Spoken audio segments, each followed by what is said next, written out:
You guys ready? Would you ever date a wife?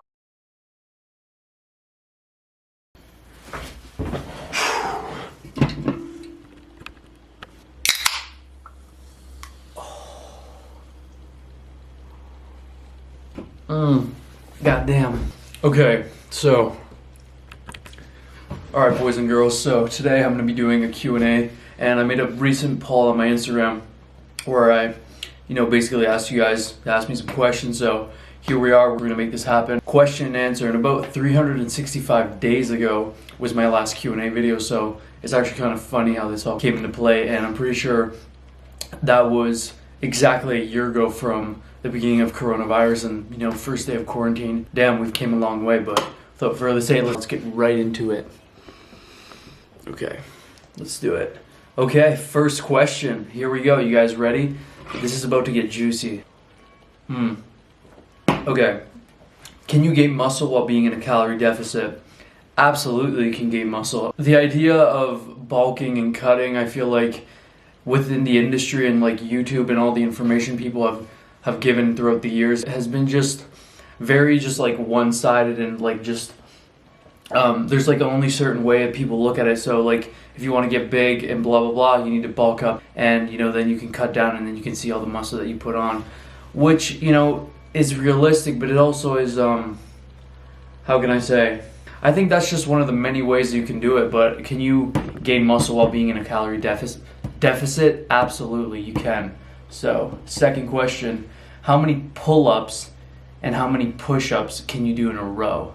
So, I would say push-ups probably, I think I can do 100 now since I'm in quarantine, because I don't have a lot of machines at the house, and I do push-ups all the time just to get that final pump. But I'm thinking like 100. I think I can do 100 push-ups in a row. And pull-ups, I would say maybe 20. I think I can do 20 pull-ups, yeah, if I really try. I think I can do 20, yeah. Okay, third question. What's your all-time maxes on squat, bench, and deadlifts? So, before coming to Italy, I was at my peak strength with all of that strength training with all my compound movements, and the most I've ever benched was 280 pounds. The most I've ever squatted was 355 pounds for a double, and then most I've ever deadlifted was 475, and all these numbers I hit when I was 19. So yeah, in the process of coming back from strength training, just coronavirus, just everything that happened, it's really hard. It was really hard to get back where I was to where I was, especially with just different programming, training, coaching, all that kind of stuff. It was just very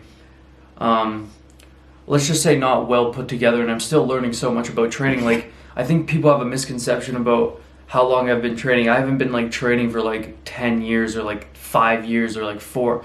I've only been seriously training for about, it's been 3 years in the gym, but really knowing what I'm doing, it's been about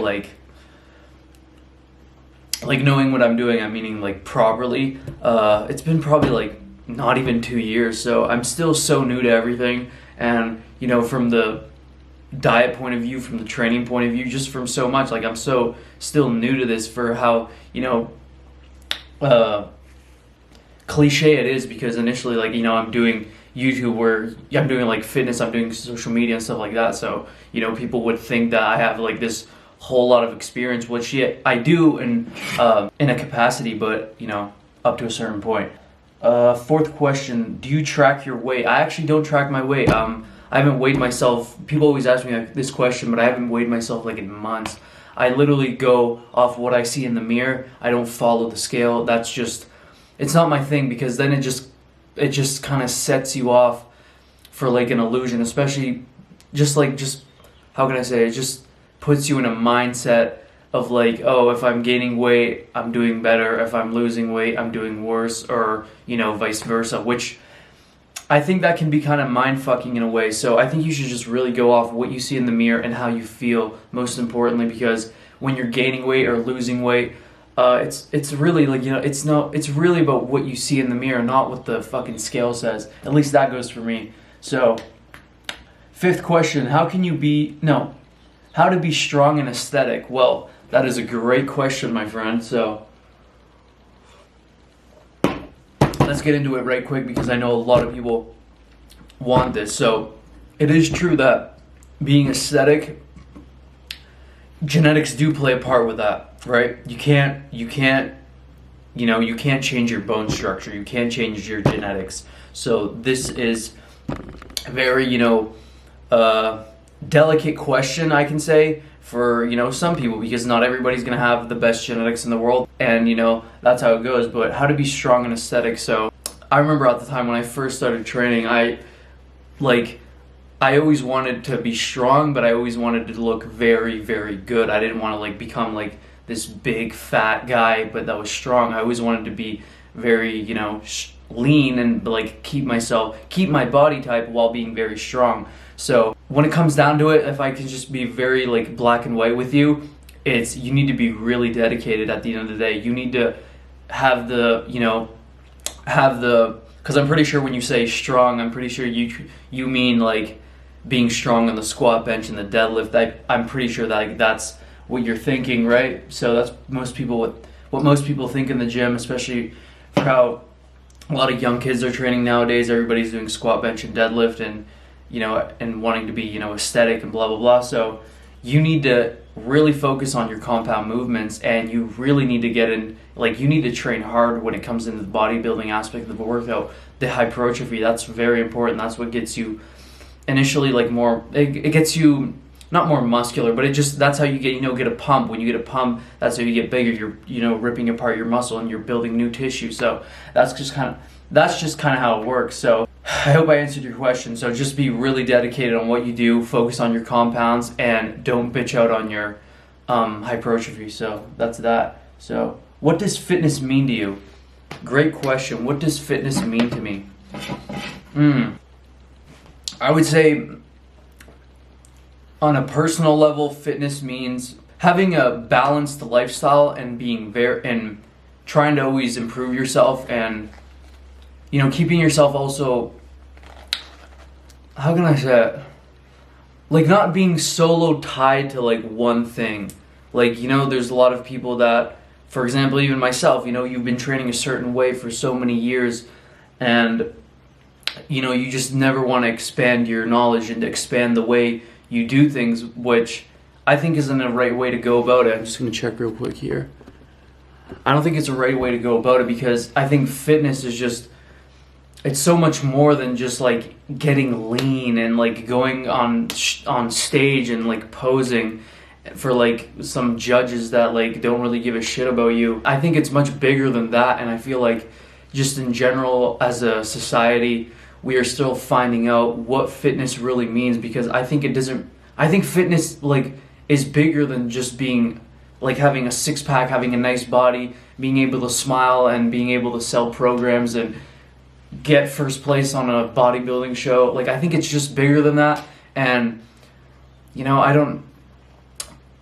I believe there should be somebody that that could be myself, that just kind of changes this perspective and changes this way, because back in the day, Arnold, he opened something totally new to people, and since then there hasn't really been anybody to really change the game. I mean, there was Greg Plitt, which was a huge inspiration for me, but I mean, nothing really new, nobody really new has brought that value to fitness, what it actually means. So that's kind of a very complex question to answer right now, but I definitely will get back to you on that. I probably will make an Instagram post about that. Great question, by the way. When you started your fitness journey, what motivated you? Okay, just looking at myself in the mirror. When I looked at myself in the mirror, I didn't like it, and growing up, I always was very passionate about, when I saw people flex and stuff, doing all the bicep poses, I was always it was just an image in my head. It was wow, that is so cool. This individual looks so different from other people, and I just loved it. And I think it was just looking at somebody and seeing that person being in shape, which just motivated me so much, because I wanted to stand out like that in a crowd. I always wanted to stand out physically And that kind of motivated me, and just kind of looking at myself in the mirror, that I wasn't necessarily like really insecure about how I looked. I was more so just wanting to change. And, you know, throughout changing my body, my mindset changed as well. And, you know, I just in general just evolved as a person. So I'm really happy about that, and that I found the gym. So what supplements do you take? Okay, I don't take any supplements. I'm not like a super big supplement freak like, you know, a lot of people on social media. I don't take any pre-workout right now. I don't take any like creatine. At the moment, I'm taking just like a scoop of protein powder before going to bed. That's all I really, you know, do. And even that, I just have a hard time taking that. So supplements, I would say whey protein, that's it. Do you speak Spanish? I don't speak Spanish, but I would be very eager to learn how to speak Spanish. Are you into video games? When I was younger, I was into video games. I'm not into video games anymore. When I was up until I was like 16, I was like super fanatic of like FIFA, like playing on the PlayStation. I was really good. I beat all my friends all the time. I was super competitive. But as that faded away, as time went on, that faded away, especially when I found the gym, when, you know, there's just different things in life that started interesting me. Yeah, so that happened. So what did you do? Oh, this question is weird how he phrased it. So I'm guessing he asked, what did you get into fitness online? So probably, how did you get into online fitness or social media fitness? Okay, whatever that question was. So let's say that I was following people at the time that I saw they were posting about fitness, and I was just like, I can do this. I really like working out. I think it's really cool, and I can do this. So one day I was just like, I'm gonna make a transformation video. I've worked my body for, what was it, like eight months or something, and I remember I'm gonna pull up the first ever post on Instagram right here, and that was the beginning of my whole social media fitness or whatever. And honestly, I just posted a picture, and then from there I never looked back. When will you come to the States?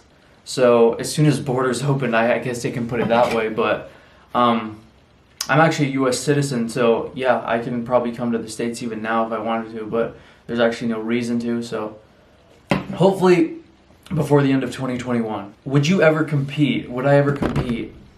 I don't think I would ever compete, to be honest with you. Just seeing a lot of people's journeys and how it went, it doesn't really intrigue me. And, you know, especially everybody always sees the person that posts on YouTube and, you know, gets first place. Nobody ever sees, you know, how a person feels when, you know, you get last place, or, you know, you don't really top, you know, you don't do really good in the show, even though you worked your ass off and you look phenomenal. I just think that the sport of bodybuilding is I think it's just so close-minded. I just really don't like just how the whole thing presents itself, and the fact that the top guy looks better than everybody. Like, it's just an opinion at the end of the day. And I just think that, like I said before, I think fitness is much bigger than just getting on stage, posing, having some fucking old guy telling you you look better than everyone else, which everyone looks phenomenal.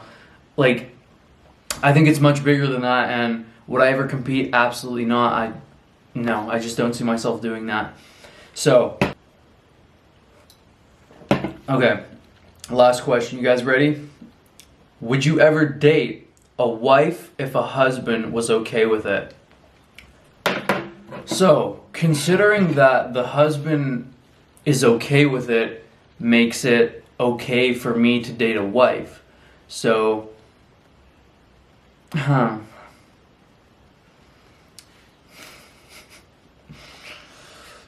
I think I'm gonna have to go no on that one. I'm just gonna want to go no on that one, because I don't want to have any problems with, you know, the husband, you know, maybe one day freaking out and, you know, fucking killing me or whatever.